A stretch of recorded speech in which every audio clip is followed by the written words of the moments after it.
What's up, everybody? It's another episode of The Human Side of Marketing. I'm your co-host, Chris Angel, here with your host today, Kurt Stockwell. Hello, Kurt. Hey, Chris. How are you today? Good. You're looking handsome as ever. Thank you, sir. I like you as well. I like your background. Thank you. Yes, thank you. Yes, the day and age of technology and green screens is fantastic. Yeah, I gotta get my green screen game figured out. I don't have enough lighting in here, and I think the green screen was suffering because of that. Right. Well, that's right. You had one for a while, and it can get glitchy. Mine can get a little glitchy on the side over here. Like I haven't figured it out yet, but First world problems. Who knows? Well, we're talking about buying love today. This is very provocative. I like this. Do you love? Yeah. Do you earn love? Do you buy love or earn love? I love it. Well, depends on the context here. It's very clickbaity, isn't it? Yes, you got me to click. You got me here. Right. So what we're talking today is not about romantic love, Chris. Yes. We're talking about. I don't buy romantic love, Kurt. Good. For the record. That's a totally different podcast and probably would be banned from all podcasts if there was somebody out there teaching you how to buy love. Anyway, moving on, because that could go places very quickly that we don't want it to go. Okay, what we're talking about here is in your marketing, people being loyal to your brand or loyal to your message because you're providing value. Mm-hmm. Mm-hmm. And gaining customers, getting clicks on your maybe email campaigns or getting conversions on your website because you're creating great value through the message that you're sharing versus getting people to go to your website, for example. Probably the website is the best way to kind of explain this, by buying ad space or buying clicks or buying doing a pay-per-click campaign. Now, those aren't bad things. Pay-per-click campaigns are fine. But if you're only relying on getting traffic to your messaging, specifically on your website, by relying on, we've talked about this before, relying on the algorithm or relying on the product that you're paying for, then you're paying for people to show up to your messaging. When they're showing up on your messaging, if they're not falling in love with your message, then your tribe or your people who are coming to your product or service are probably not converting as well as they could.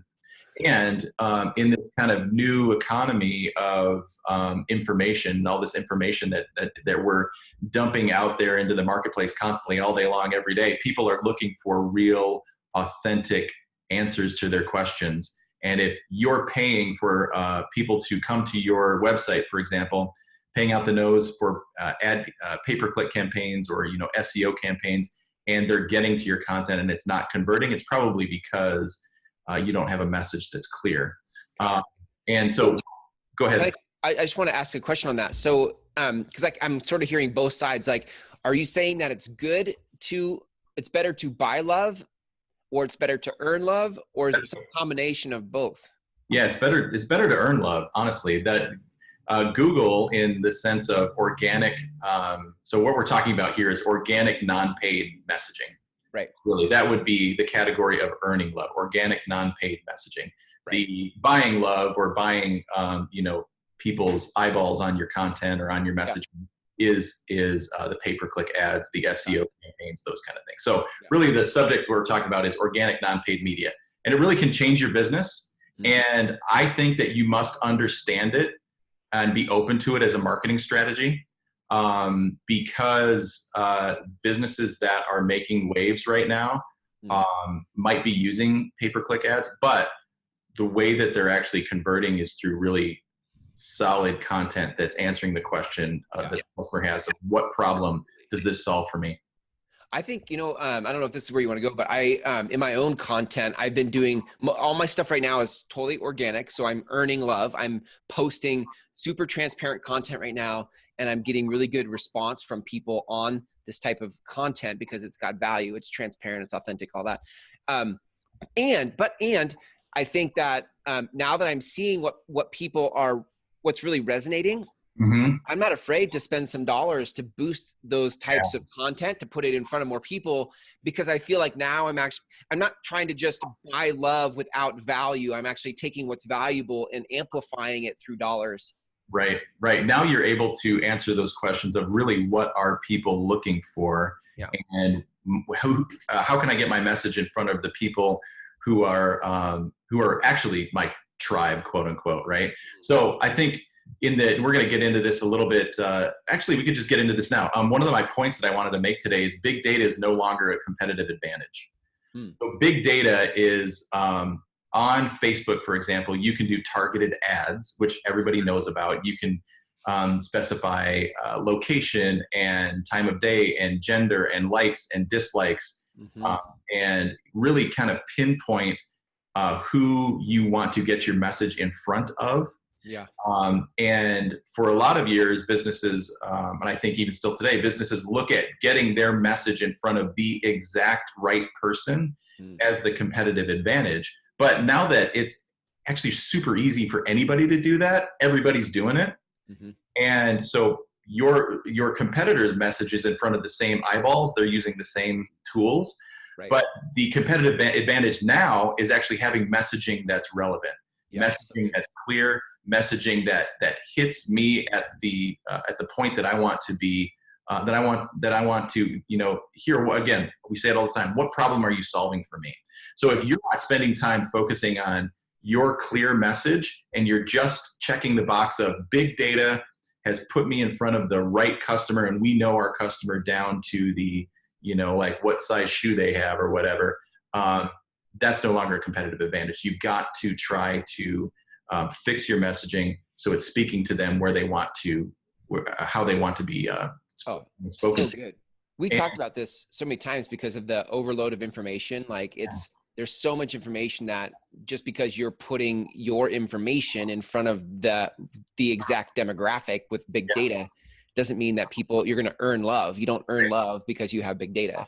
Right, exactly. You're just playing the game. We talked about it before, this whole sharecropping concept where, eventually the sharecropper could be, said, hey, we don't need your services anymore, and you're no longer, tilling this field and raising these crops, and like, okay, now what? So what if Facebook changes the rules, which Facebook does all the time?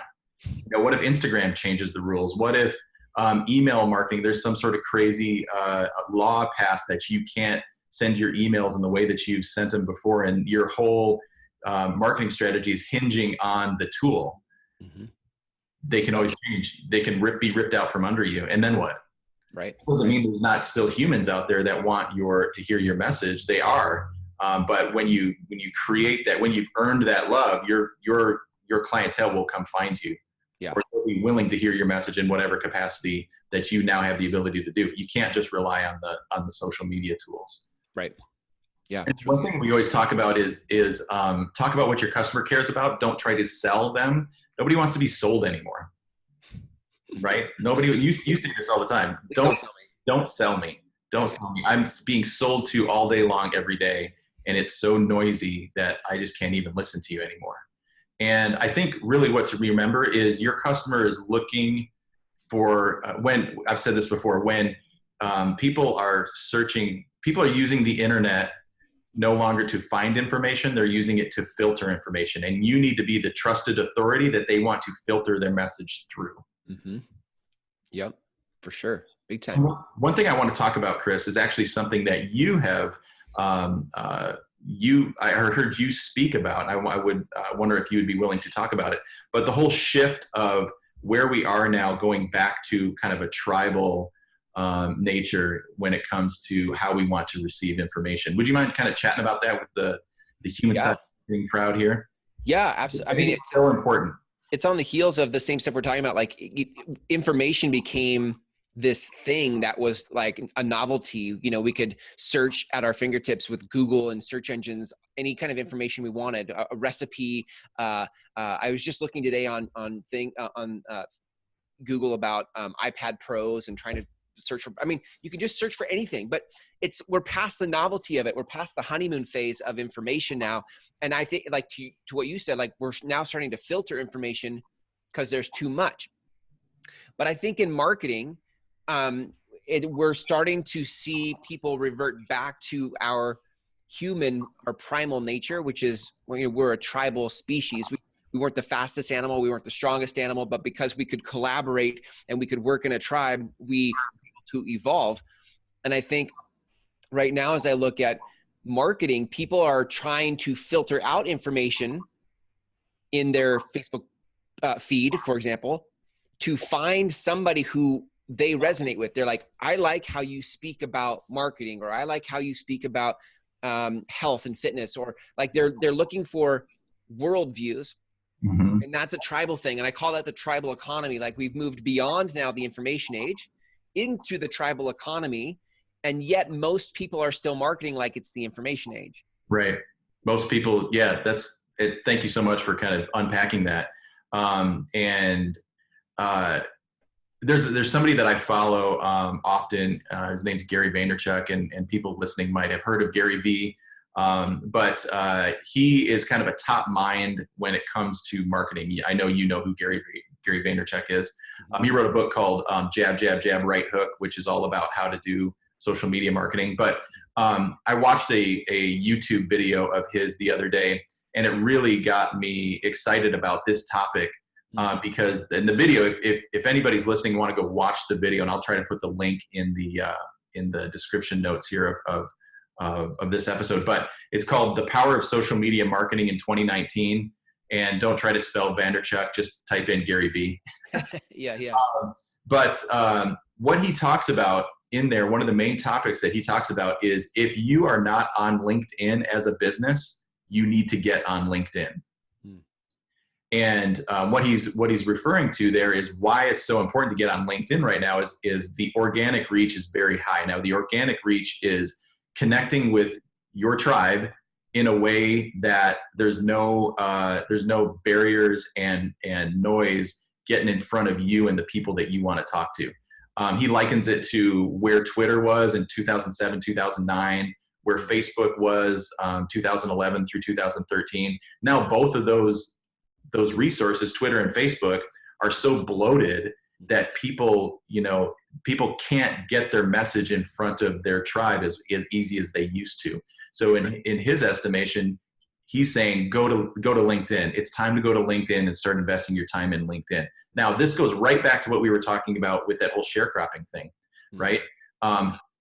We are in an age where you have to shift quickly in these social media platforms, and you can't put your stake in the ground and say, I'm only on Facebook, I'm only on Twitter, I'm only on, whatever, because the game changes. The game that doesn't change is clarity.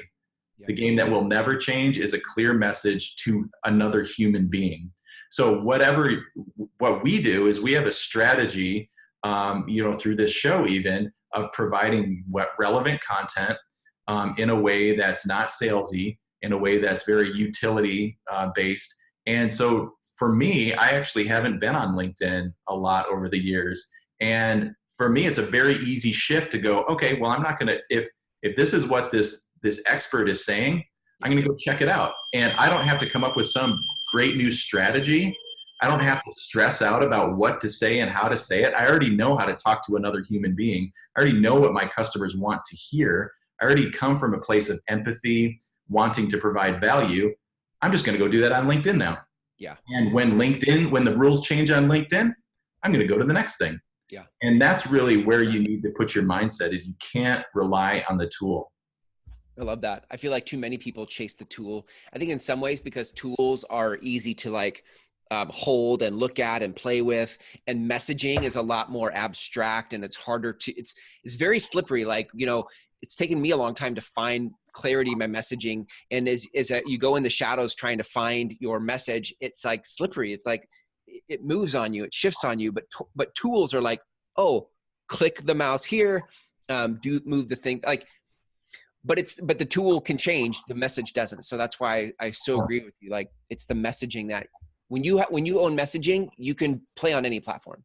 Right. And when you know what problem you solve for your customer, yeah, and you know why they really buy your product. We always talk about people buy based on emotion. Yep. And when you can lean into that and say, hey, I understand where you're coming from. I get it. I have empathy for you. We have a solution for your problem. I'm not trying to posture and puff and tell you about all of the little nuances of this thing that you don't really care about, but it makes me all excited. What you really want to know is, can this problem be solved? Yes, it can. And we're going to make it really easy for you to get the solution to that problem. And we're going to be here as a guide for you during that whole journey. If that's just kind of the basis of your messaging, you can do it anywhere. When the rules change, no problem. Yep. We're moving on. And the reason why this is such a big deal, and the reason why you can set yourself apart from the competition, is 98% of the content that fills social media these days is salesy. Yeah. It's probably 99%. That's probably a pretty safe jump to say most of the content that's out there is very, very salesy. You need to be kind of in the mindset of a utility or resource. I've also seen on one side it's salesy, and on the other side it's like completely random and like makes like you're like, what is this about? What is this for? Like, why are you telling me what you had for lunch? Like, it makes no sense. Like cat pictures, unless you're a cat tribe, and then it makes sense to the cat tribe, right?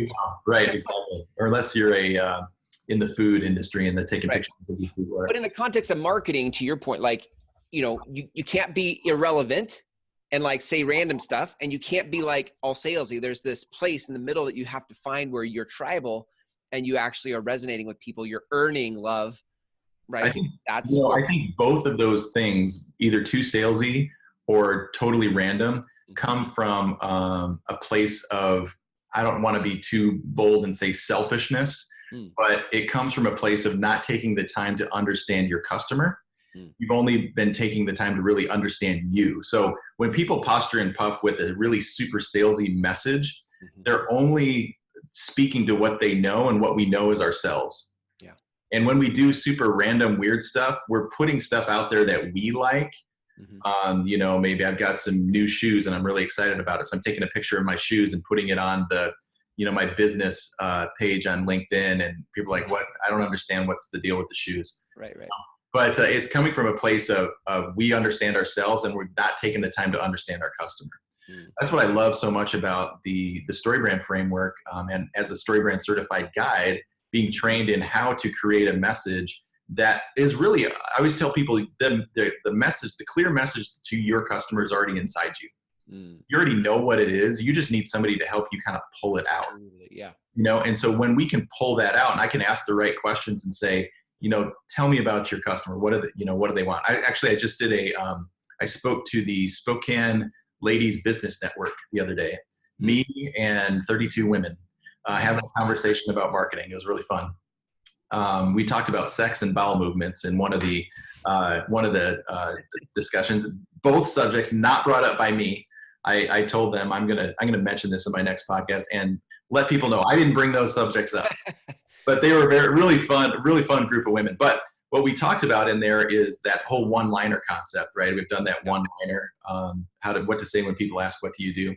And it was funny because you hear when people try to go through that one-liner process, you hear all of the posturing and puffing. And one of the things that I tried to get the group to kind of realize is, until people understand the problem you solve, they don't care about all of the things that you think they need to know, right? And so one of the things that's difficult with doing the one-liner and that workshop, and why we do a actual workshop, is because often you hear people trying to get every little nuance of the nuts and bolts of the product out in about 2 sentences. And so it's like, this thing, comma, this thing, comma, this thing, comma, this thing, comma, solves this, and I'm like, the whole point, and really the whole point of any good utility-based marketing is you have somebody that says, that's so interesting, tell me more. Then you're in a conversation, then you're in a relationship, then you've earned their trust, and they're coming to you and saying, tell me more, sell to me. Really? You know what I mean? When they come to you and say, sell to me, man, that's a big win. Right? Yeah. Such an important point you're making, because people, like you said, like too many people are trying to get it all out at once, and you're missing the point. Like I always say marketing is about relationship. It's not about selling. It makes selling easier, but it's not about selling. It's about relationship. And if you get that, then you don't have to rush it. Just keep, to your point, keep providing value. Yep. People keep coming back. Yep. Yep. Yeah. And actually a conversation you and I had the other day about when you're ready to make that shift to, okay, I'm ready to ask for the sale. You know, you were mentioning, you know, your personality type, and even my personality type. Sometimes I get like, ooh, I don't want to ask for the sale. I don't want to be pushy. But when you've done all of the right things, people are like begging you, tell me what it costs. I want to work with you. You know, you tell them your price and they're like, no problem, let's do it. Yeah. You know? And all of that anxiety of asking for the sale really falls away because people are like begging you. I want to work with you. I was releasing a new course and it wasn't ready yet. Like the stuff that people could do to apply wasn't ready. So I would do posts, and at the end of my post, I would just say, P.S. if you're interested in it, because stuff's not set up yet, just private message me. And I must have done that for like a week, maybe even 2 weeks, because it just wasn't done yet. And so I kept having this one person, they kept private messaging me like, hey, will you send that to me? Hey, can you send that to me yet? Like, hey, is it ready yet? Like, send it to me. Yeah, they're knocking down your door wanting to buy. You know, and when you are authentic in a sea of inauthenticity, it's a tongue twister, that 99%, 98% of people who are being very inauthentic, and then you pop up as the authentic one that has a solution to their problem, man, they're going to be running to you. Yeah. So, that's true. So I think it'd be fun. We're kind of getting long on this episode, but it'd be fun maybe next time or sometime in the future to go through like what type of content can you put out there in an authentic way. So like short articles, long articles, videos, podcasts, you know, all of those kind of things. Maybe start going into some of the little, the actual types of content. Yeah. Really good. Love it. Because that's usually the next question. Okay. I know who my customer is. Now, how do I present it? In what form? You know? And so, there's a lot of great answers to that too. I know, right? Well, the verdict is then that I think everybody should start by earning love.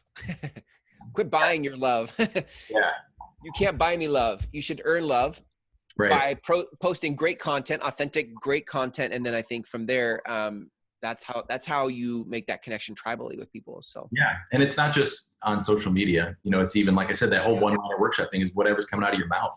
What's in your print ads? What is your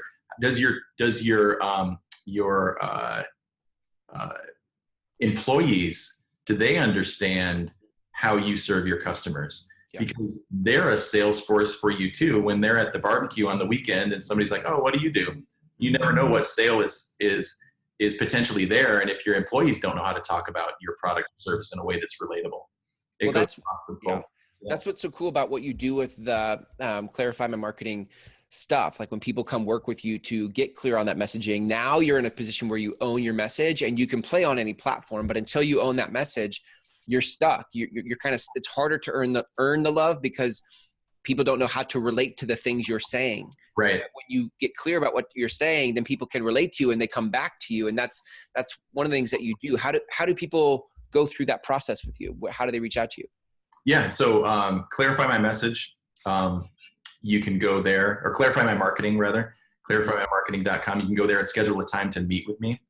We also have a product called Your Marketing Playbook. And so you can go to yourmarketingplaybook.com. And that tool is very, very critical because like you just said, you need to own your message. So we have actually a service where we'll work with you to create the message that you can use in any one of these arenas, even your employees, print, online, offline, you know, wherever. Knowing what your message is, and we wrap it up in what we call it as a playbook, right?